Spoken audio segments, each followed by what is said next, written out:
ஒன்றுனாலே நேர்மை தான்.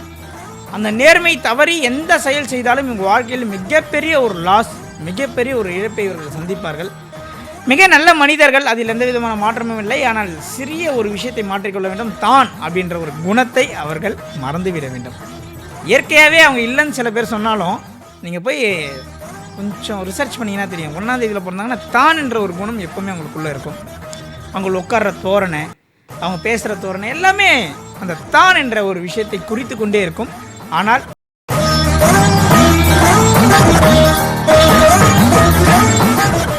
ஒரு இடத்தில் வளைந்து நெளிந்து கொடுத்து ஒரு காரியத்தை சாதிக்கணும்னா அது 5ஆல் மட்டும்தான் முடியும். 1 தூக்கி போட்டுரும், 2 கன்ஃபியூஷன் ஆகிடும், 3 கௌரவம் பார்த்து வெளியே வந்துடும், 4 என்ன பண்ணும், அதில் என்ன ப்ராஃபிட்னு பார்க்கும், 5ஆம் நம்பர் மட்டும்தான் இதை எப்படி முடிக்கணும்னு பார்க்கும். 5 என்பது பஞ்சபூத தத்துவத்தை குறிக்கக்கூடிய ஒரு எண்ணு. 5ஆம் நம்பரில் பிறந்தவர்கள் சொந்த பிஸ்னஸ் செய்யறதுல ரொம்ப அதிக ஆர்வமாக இருப்பாங்க. காதலில் சிறு வயதிலே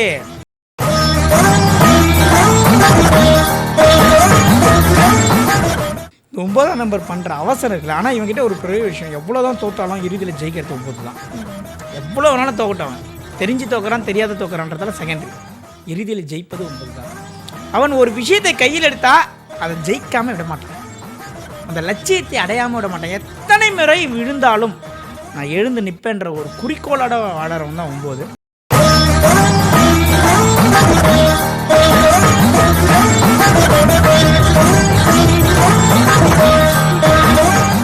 டிவைன் நோட்ஸ் நேயர்களுக்கு நர்மதாவின் அன்பான வணக்கம். நம்மளுடைய சேனலில் தொடர்ந்து பல்வேறு விதமான ஆன்மீக தகவல்கள் பார்த்துட்ருக்கோம்.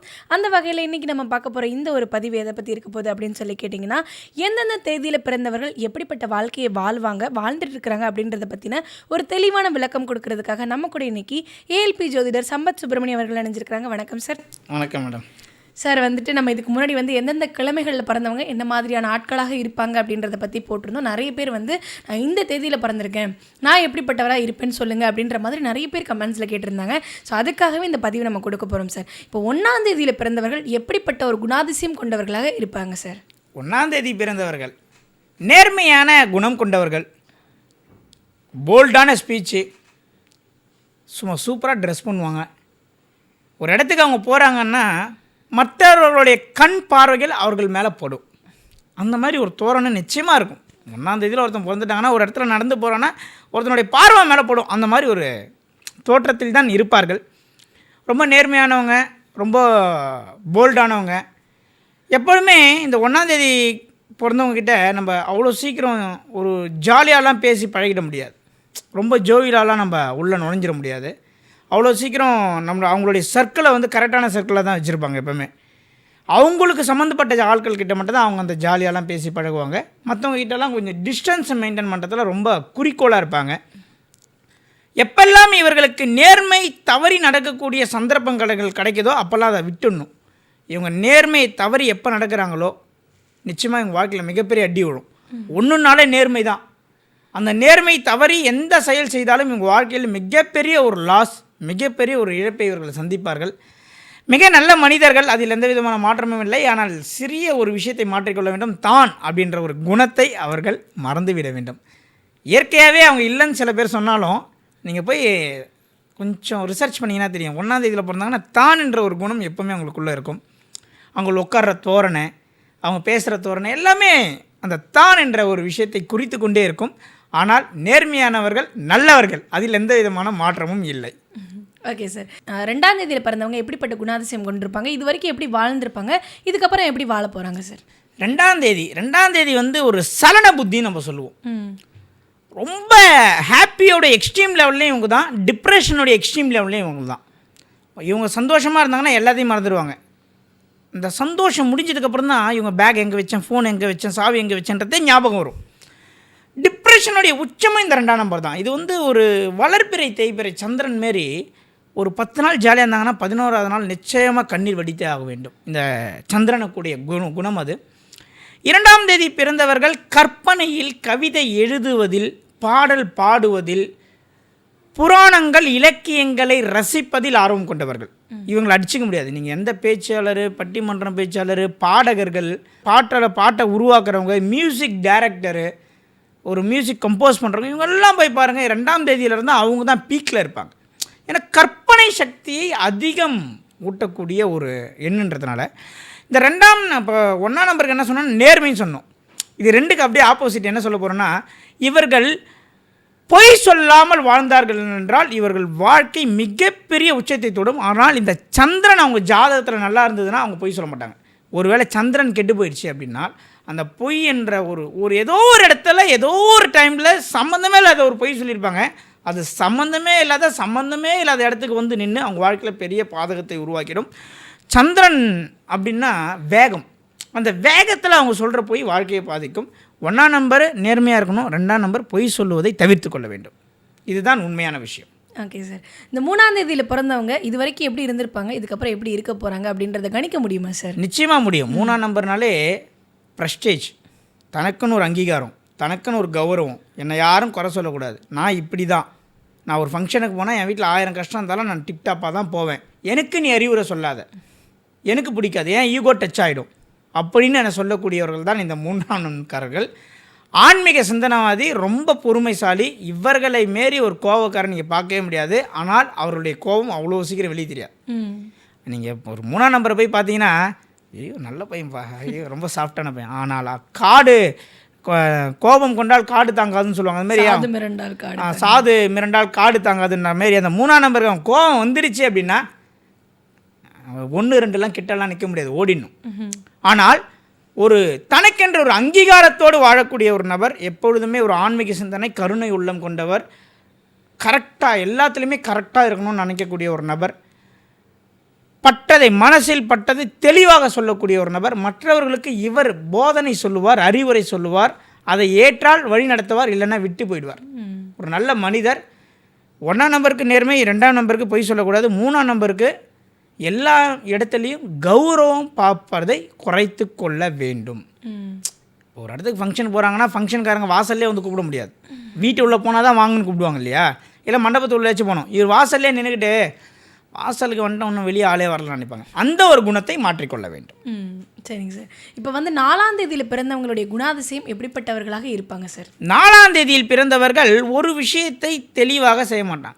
10 நாள் ஒரு வேலை செய்வான், இன்னொரு நாள் 10 நாள் இன்னொரு வேலை செய்வான், இன்னொரு 10 நாள் இன்னொரு வேலையை செய்வான். திடீர்னு போனால் நான் ஷேர் மார்க்கெட் பண்ணணுமா, திடீர்னு போனால் நான் வந்து இன்ட்ராட்ரேட் பண்ண போகிறேன், நான் மியூச்சுவல் ஃபண்டில் செய்ய போகிறேன், எல்லாத்தையும் விட்டுட்டு மறுபடியும் ஃபஸ்ட்லேருந்து வந்துடுவார், பழைய வேலைக்கே வருவார்.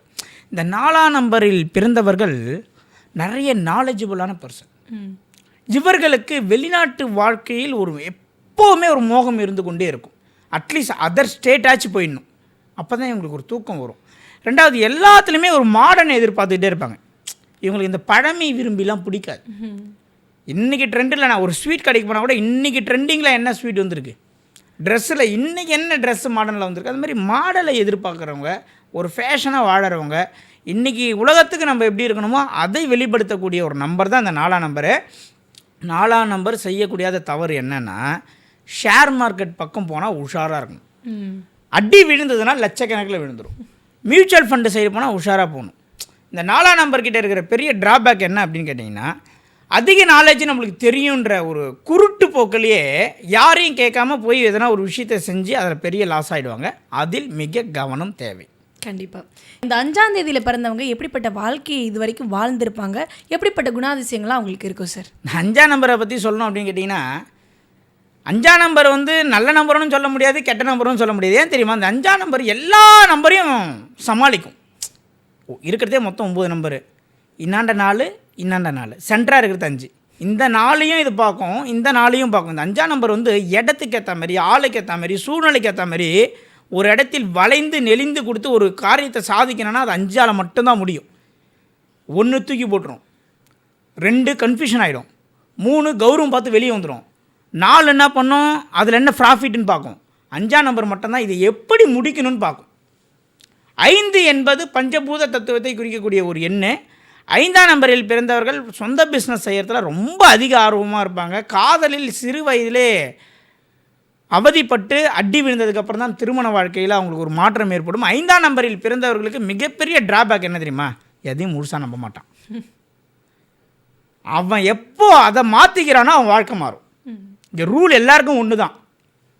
நம்ம வீட்டில் ஒரு ஆள் இருந்தாலும் அதே ரூல் தான், வெளியே இருந்தாலும் ஒரே ரூல் தான். இப்போ நம்மளுக்கு தெரிஞ்ச நம்பர்ன்றதுக்காக சாதகமாக பேச முடியாது. என் நம்பர்களில் நிறைய பேர் 5ஆம் நம்பரில் இருப்பாங்க.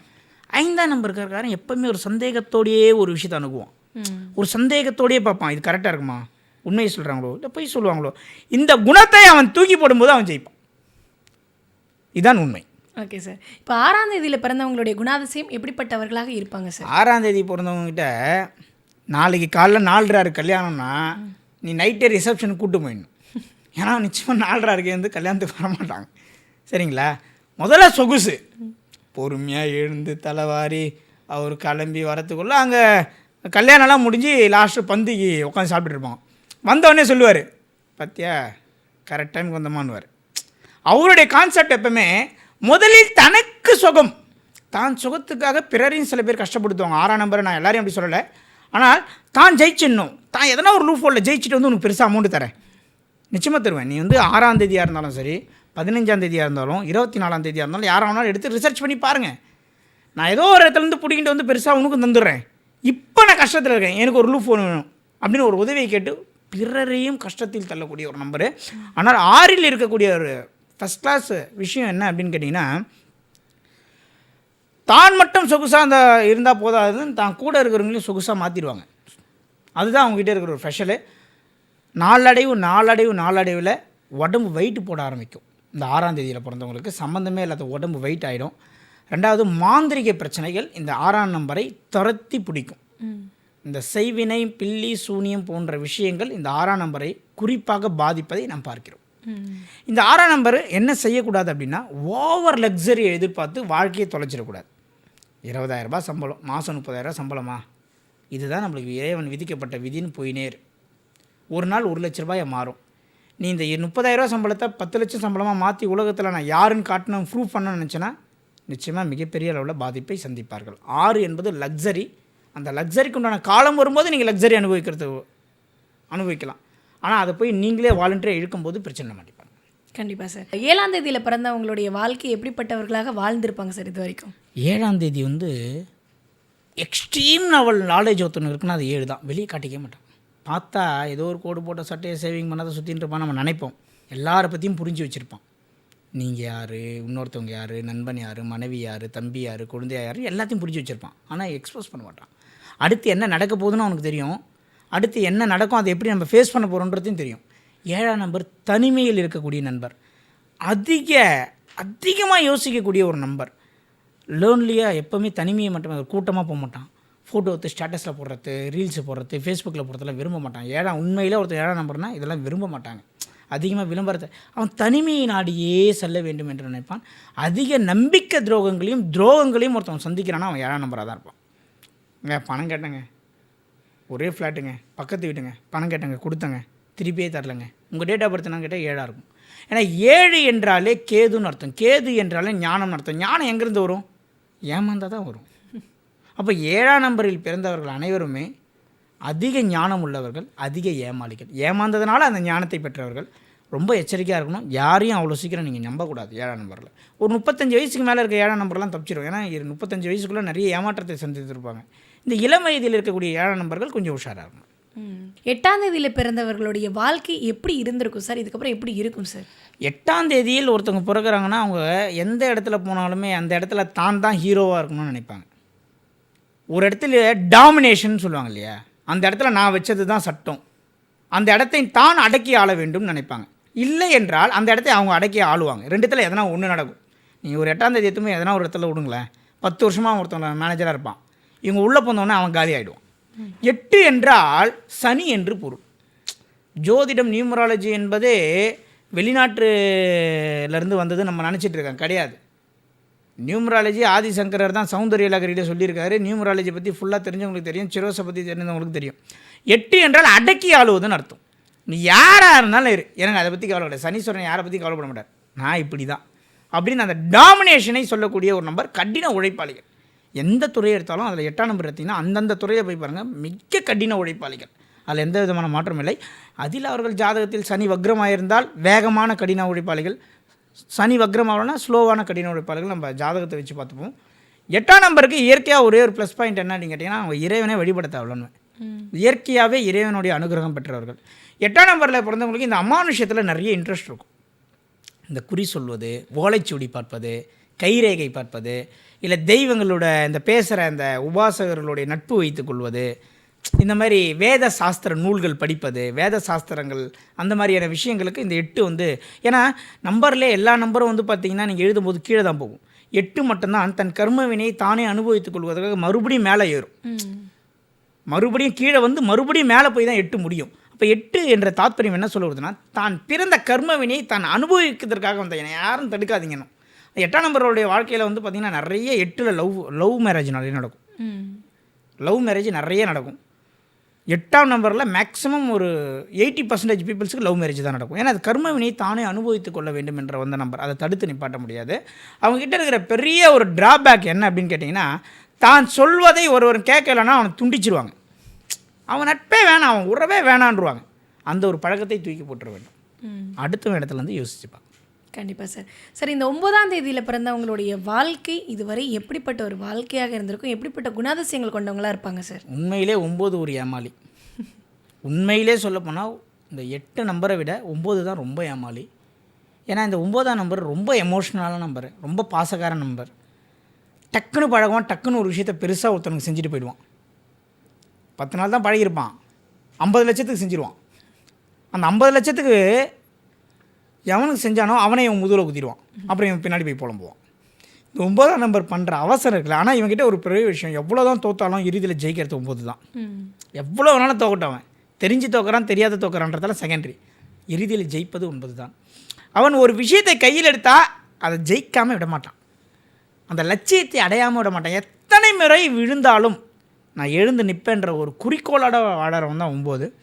இந்த 9ஆம் நம்பர் எதை விட்டுவிட வேண்டும் என்றால், கொஞ்சம் அவசரத்தையும் படபடப்பையும் விட்டுடணும். ஒரு விஷயத்தை நம்மக்கிட்ட ஒருத்தவங்க கன்வே பண்ணுறாங்க, சொல்கிறாங்க, ஒரு நீட் இருக்குன்னு கேட்குறாங்கன்னா, கொஞ்சம் யோசித்து அது உண்மையிலே அவங்களுக்கு நீட் இருக்கா, உண்மையிலே அவங்களுக்கு நம்ம அதை பண்ணணுமான்னு யோசித்து பண்ணால் ஜெயிக்கலாம். தட்டால் புட்டால் ஒரு விஷயம் அவங்களுக்கு நம்ம இதை செஞ்சிடணும், அவங்க நம்மளை ரொம்ப வந்து அவங்க நம்ம வந்து அவங்கள இம்ப்ரெஸ் பண்ணிடணும், அதை பண்ணிடணும், எதனா ஒரு விஷயத்த செய்வான், லாஸ்ட்டில் அவங்களே முதுகில் குத்திடுவாங்க. கொஞ்சம் அவசரத்தையும் பொறுமையும் கையாண்டால் 9ஆம் நம்பர் ஜெயிக்கும். நான் இப்போ சொல்லியிருக்க இந்த 9 நம்பருக்குமே எதெல்லாம் கையாளுங்கன்னு நான் சொல்லவே இல்லை, எதெல்லாம் விட்டுடுங்கன்றதை மட்டும் தான் சொல்லியிருக்கேன். அதெல்லாம் விட்டால் மிகப்பெரிய அளவில் வெற்றி அடையலாம். இது இந்த நம்பர்ஸை பற்றி ரொம்ப வருஷம், கிட்டத்தட்ட எனக்கு ஜோதிடத்தை விட இந்த நியூமராலஜியில் மிக வருஷம் அனுபவம். 2013 நான் அந்த நியூமராலஜி விஷயத்தில் இருக்கேன். என்னுடைய குருநாதர் ஒருத்தர் ரகுநாதன், அவர் இப்போ இல்லை, அவர் இறந்துட்டார். இப்போ தான் ரீசெண்டாக 6 மந்த்துக்கு முன்னாடி. எங்களுடைய நியூமராலஜி மெத்தடு ரொம்ப ரொம்ப ஒரு டிஃப்ரெண்ட்டான மெத்தடு. ஸோ நான் நம்பர்ஸை ரொம்ப அதிகமாக நம்புவேன். இப்போ ஒன்றும் இல்லை, நான் அந்த 9 நம்பருக்கு நான் விட்டுடு அப்படின்னு சொன்ன விஷயங்கள் எல்லாமே இன்றைக்கு நேற்று நான் புக்கில் படித்த ஒரு பாடத்தில் படித்த விஷயம் கிடையாது, அனுபவ ரீதியாக நான் பயணித்து தெரிஞ்சுக்கிட்ட ஒரு விஷயம். 1ன்னா தான் என்ற ஆணவத்தை விட்டுவிட வேண்டும், 2 என்றால் பொய் சொல்லும் பழக்கத்தை விட்டுவிட வேண்டும், 3 என்றால் கௌரவத்தை விட்டுவிட வேண்டும், 4 என்றால் ஒரு அதிக நாலேஜபிளான பர்சன் என்று அடிமுட்டாள்தனமாக எந்த வேலையும் செய்யக்கூடாது, 5 என்றால் சந்தேகப்படும் புத்தியை விட்டுவிட வேண்டும், 6 என்றால் சொகுசை விட்டுவிட வேண்டும், 7 என்றால் உடனே ஒருத்தவங்க உதவி கேட்குறாங்கன்ற செஞ்சுட்டு அவன் துரோகி என்று நீங்கள் புலம்புவதை விட்டுவிட வேண்டும், 8 என்றால் தான் வச்சது தான் சட்டம் அப்படின்னு நினைக்கிறத விட்டுடணும், 9 நிச்சயமாக எமோஷ்னலாக எல்லாரையும் நல்லவன் நினைக்கிற ஒரே நம்பர் இந்த 9 நம்பர் தான். ஆனால் எல்லாருமே யூஸ் பண்ணிவிட்டு டிஷ்யூ பேப்பர் மாதிரி தூக்கி போகிறதும் இந்த 9 நம்பர் தான். எல்லாருமே உங்களை யூஸ் பண்ணிக்கிறாங்க அப்படின்றத தெரிஞ்சிக்க வேண்டும். அதனால் 9 என்பது கொஞ்சம் அவேர்னஸாக இருக்கணும். இதை மட்டும் தெரிந்து கொண்டால் நிச்சயமாக வாழ்க்கையில் அடுத்த கட்டத்துக்கு போகிறதுக்கு ஒரு வழி கிடைக்கும். கண்டிப்பாக சார். எந்தெந்த தேதியில் பிறந்தவங்க எப்படிப்பட்ட ஒரு குணாதிசயம் கொண்டிருப்பாங்க அப்படின்றது ரொம்ப தெளிவாக சொன்னீங்க சார். கண்டிப்பாக அதை பார்த்துட்டு இருக்கக்கூடிய நேயர்களுக்கு ரொம்ப பயனுள்ளதாக இருக்கும் நம்புகிறோம். ரொம்ப நன்றி சார். நன்றி மேடம்.